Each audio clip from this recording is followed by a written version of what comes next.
Another climate quiz to test if you can save the planet. Entire ecosystems are collapsing. We are in the beginning of a mass extinction. Today we concentrate on the ecosystem of Congo's gorillas. Governments are spending trillions fighting climate change. But will that save the gorillas? Today you answer only one question, but we'll spend lots of time on all the possible answers. Most people are going to be surprised.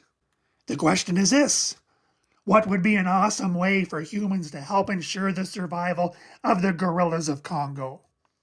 A. Replace all the world's fossil fuels with wind power and solar. B. More fossil fuels for Congo. C. Nuclear energy. D. Worldwide ban on chemical fertilizers, grazing animals, and plastic straws. E. Large-scale human depopulation. And F. Air conditioners for gorillas. Rewind the video if you need more time to think. If you answered A, replace all the world's fossil fuels with wind power and solar, you would agree with Greta Thunberg, and you would be wrong. Spectacularly wrong. Think of all the land currently used for wind and solar. Today that produces only 4% of the world's electricity, compared to about 80% for fossil fuels. So to replace the fossil fuels, you would need to dedicate 20 times more land to wind and solar farms. And that would only duplicate your electricity. If you wanted to switch cars, trucks, ships, and factories running on fossil fuels as well, you need to triple the size of the current grid. That is, add an extra 200% output, which is another 50 times the solar and wind power we produce now. So in total, 70 times more land. And if you want to replace plastics with materials grown from plants, that's going to take even more land to grow your materials. There just isn't enough land. Soon enough, you'd be ripping down the forest where gorillas live, and every other animal. Your wind and solar would destroy the environment worse than any carbon dioxide could. And while you wouldn't want to cut down trees to build a solar farm, you don't want to deforest for firewood and charcoal either. But that's what's happening. For example, Virunga National Park is a wildlife sanctuary for gorillas and other animals. But it's 35 kilometers from Goma, a city of 2 million people, most of whom have no fossil fuels, no electricity, and who cook using charcoal made from wood. Some of that wood comes from the national park, which shows clear signs of illegal logging in parts.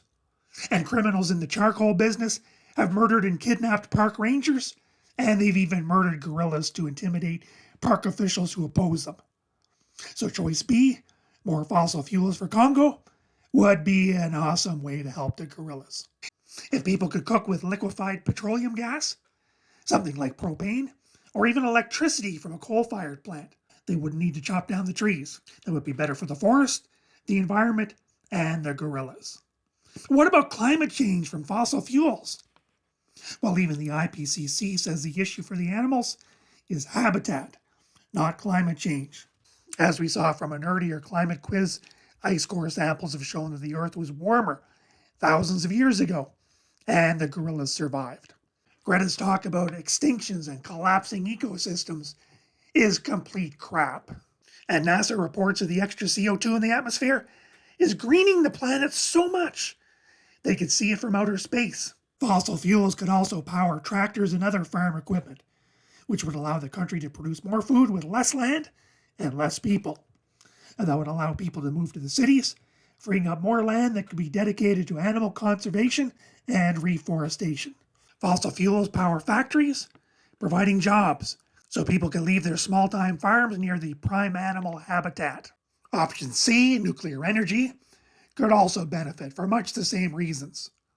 People cooking with electricity from nuclear wouldn't need charcoal or firewood, and nuclear could power factories employing surplus farm workers. Nuclear power doesn't emit carbon dioxide, so the net zero activists like Greta Thunberg should really be pushing for nuclear rather than wind and solar.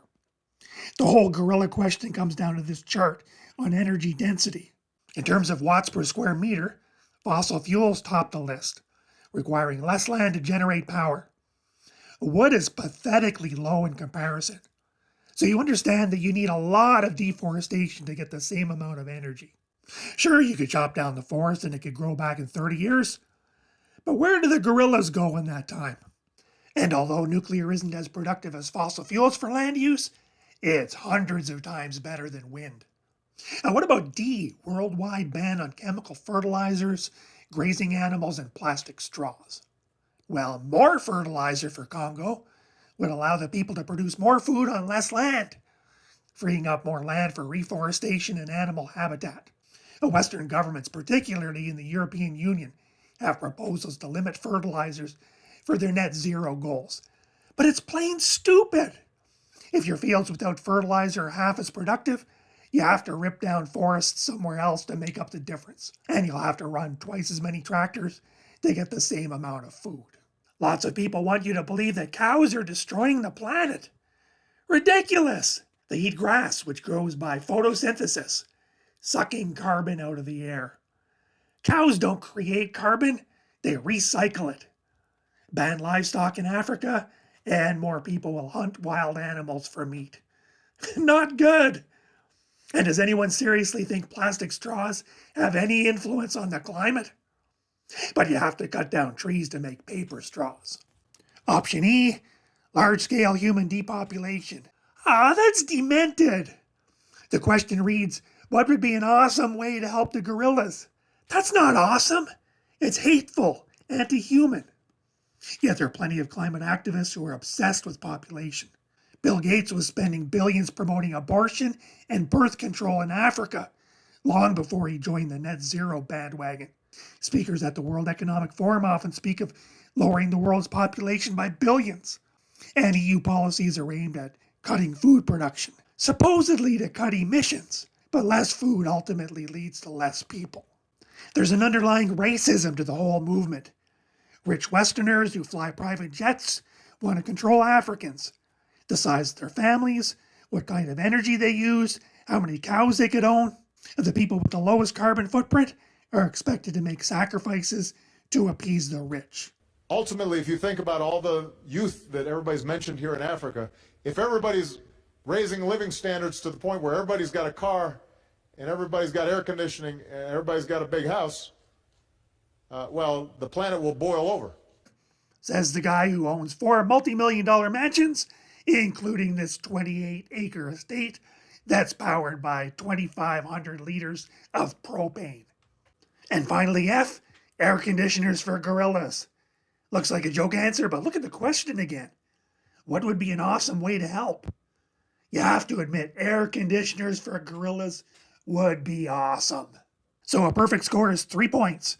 If you answered B, more fossil fuels for Congo, C, nuclear energy, and F, air conditioning for gorillas. Click the box for another thought-provoking climate quiz.